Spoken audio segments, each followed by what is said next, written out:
Hello everybody. Just like I promised, I was going to do a run through of how to do your digital studies.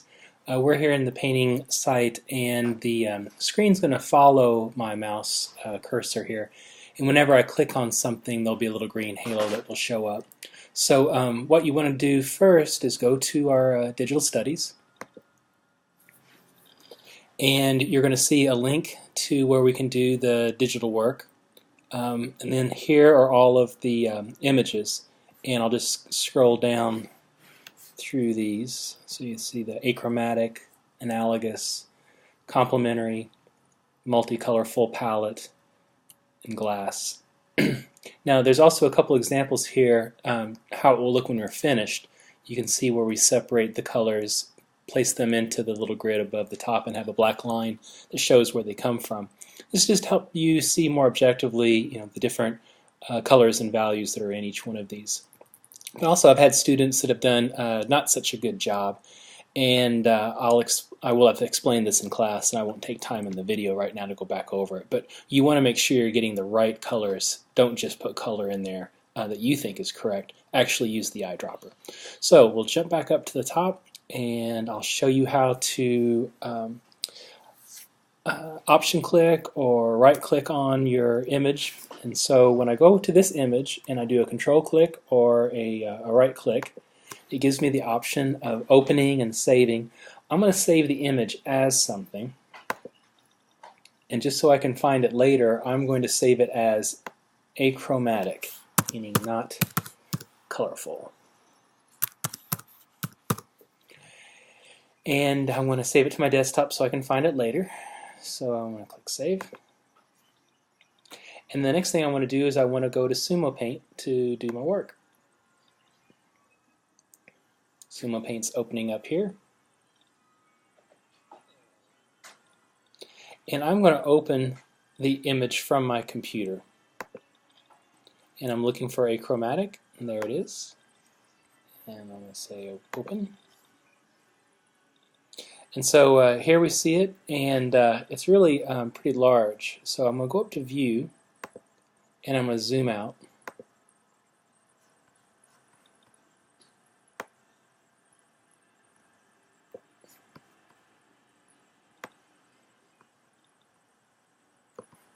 So that looks pretty good. I think I can work with that.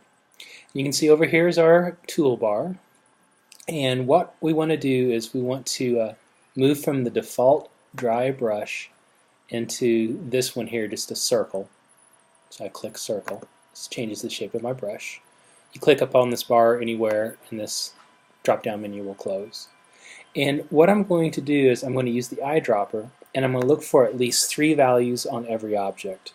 So you can see this wall changes in value. It goes from lightest to here, middle to dark. So what I'm going to do is I'm going to click on it, and you see what happens over here? This color changes. So if I click on the white background, it'll turn to white.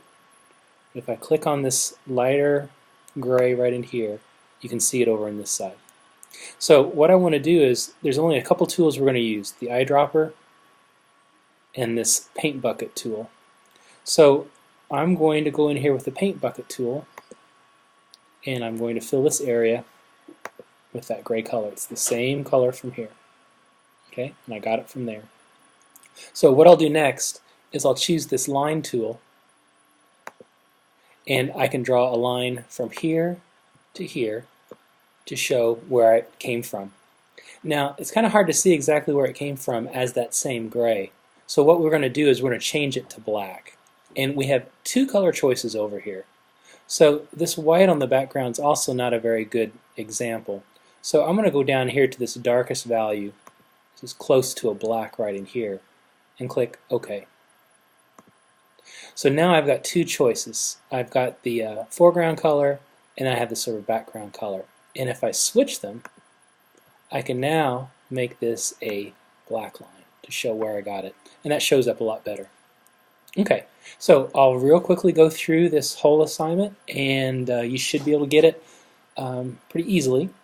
Eyedropper, the middle value, maybe over here just a little bit farther, and I'm going to use this color right here to now drop it into this spot. It's just barely detectably darker. And then I'm going to draw a line from here to where I got it. And now this darkest area on this wall, it's up here in this area right there. So I'm going to use my eyedropper. Click there. I'm going to spill it into this area. And then I'm going to switch to the black that I had.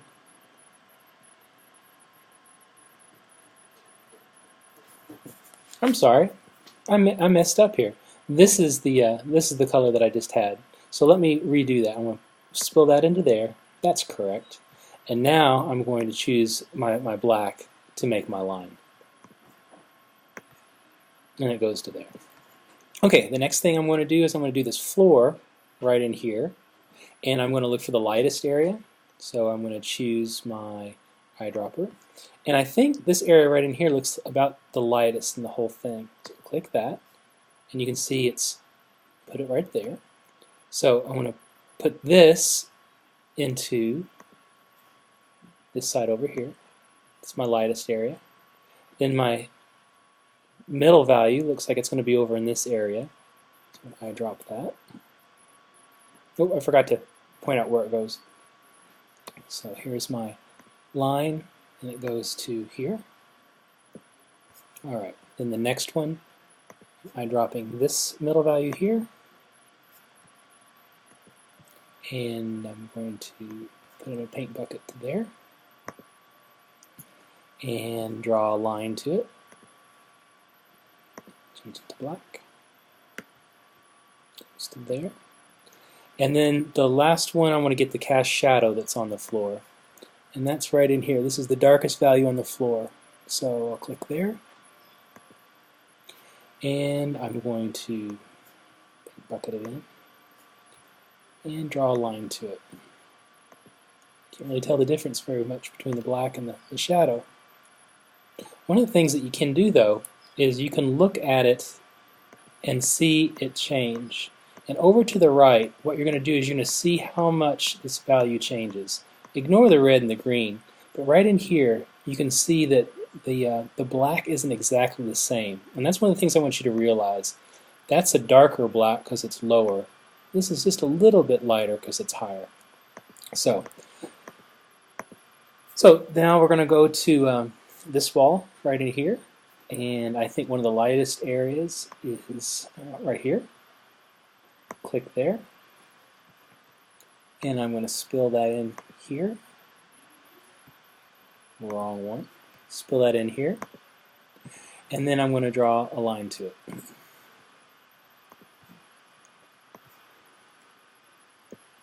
Alright, it seems to be just a little bit darker in this area, so I'll get this value here,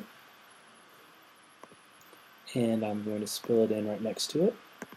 And it does look, you can see it does look just a little bit darker. The reason why it didn't fill in this corner is because this line is stopping it from moving in there. So just click that in there. And I'm going to draw a line to it.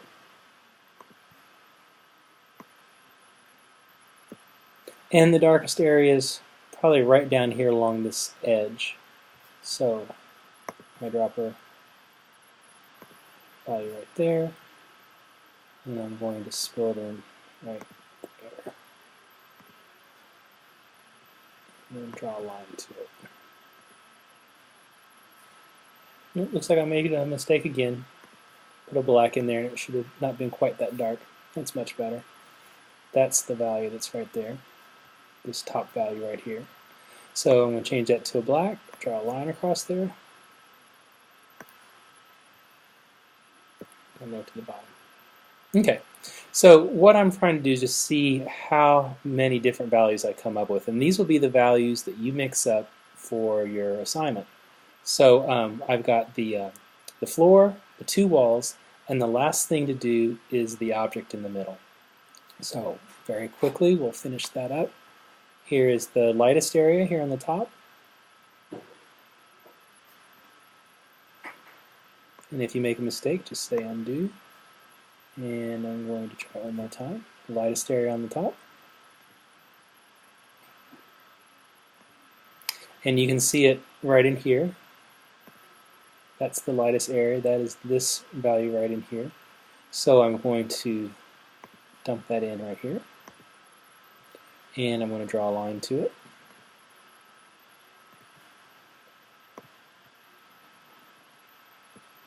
Then the next value looks like it would be over in here someplace. So click in there. And you can see that's this one right here. So I'm going to paint that into here. And then draw a line to it.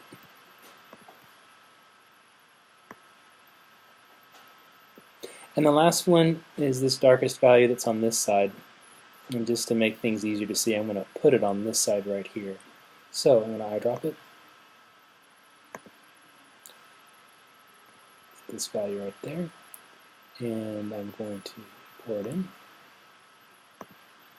And I'm going to draw a line to it.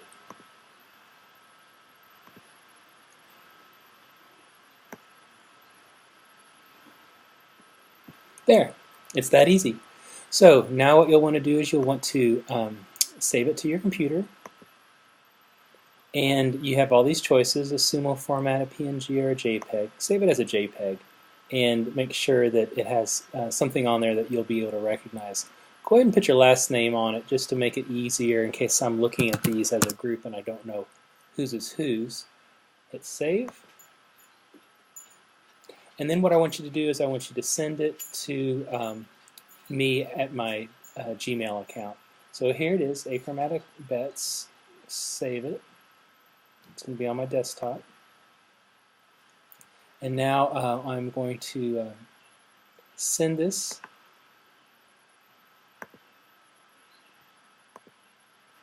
to my Bets email. So compose to bets.scott@gmail.com. My assignment. And I'm going to attach a file. And it's the one with my last name, Achromatic Bets. Choose.